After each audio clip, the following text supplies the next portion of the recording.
ìwé mímọ́ ní kọ́ wa láti máa ka iye ọjọ́ wa kó lè máa fa ọkàn wa sípa ọgbọ́n. Happy birthday to you Dotun Emanuel, long life and prosperity. Amen. Mo máa dé lọ́dún èyí o, mo wá forin kí Dotun. Dotun Emanuel asanisa lódò. Ọdún tó kọjá o ni mo ti bá ẹ dúpẹ́ fọlọ́run. Dotun Emanuel asanisa lódò. Àríkẹ́ mi, àríkẹ́ àṣà ọmọ wọn ní wéré o. Dotun Emanuel asanisa lódò. Owó mama Bọ́lá, mama Regina okú ọdún o. Dotun Emanuel asanisa lódò. Mama Michael mi, mama Bennett, mama Dúrà o. Dotun Emanuel asanisa lódò. Kí ló ń ṣe náà? Ọjọ́ bí ẹ ló pé bàbá ọmọ ẹ bá ń yẹ sí tónílé sàlejò ẹ bá ń kárí kẹ́ o.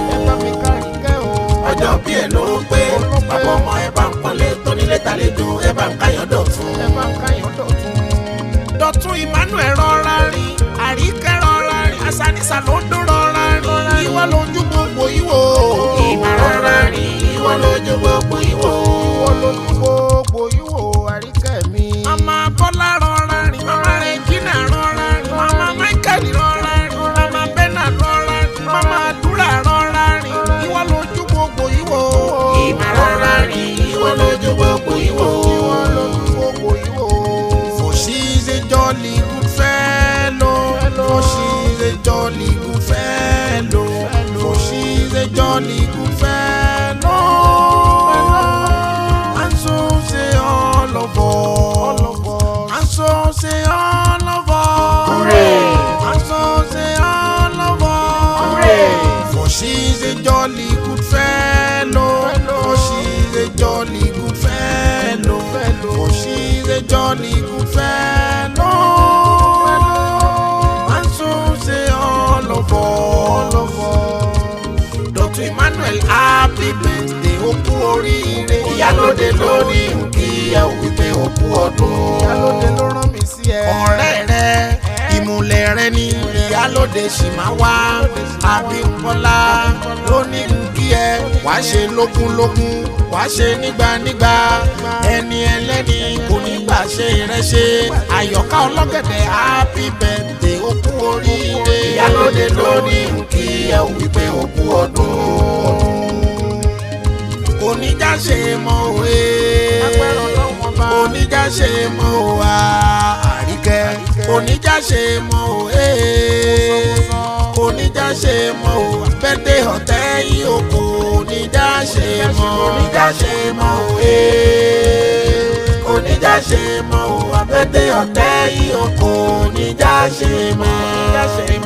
Happy birthday to you o. Ṣé bọ́lọ́dún ní mọ́mọ́dún rẹ̀ bọ́dún bá ti dé. Àyọ̀ká Ologede mi Dotun Emanuel. Ṣé bó mọjọ́ bí ẹ̀ dandan ọdún pé ọdún jọ. Àmọ̀dún wẹ̀ sí túkọ̀ wá dúpẹ́. Ìwòye ọdún tó kọjá ni mo wá bẹ̀ yọ̀ lọ́dọ̀ Ọlọ́run ọba. Àmọ̀ tún dúpẹ́ pójú rẹ̀ tún rọ́dún o. Àríkẹ́ àṣà ọmọ asanisa lódò. Orí ni gbogbo nǹkan kẹ́ni má ní ṣe bọ́ọ̀gù ni. Orí ló bẹ́ẹ̀ ṣe o. Ìgbà tó rí gbẹ ni kí lórí sá ń wò.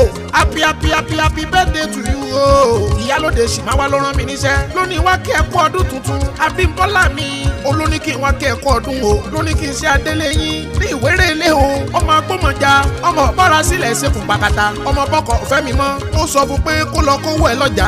Torí pé ìdílé yín bọ́ta nílé bàbá tó bí ọlọ́mọ. Ìwéré-ilé bàbá ọjà alápòyẹ̀tú.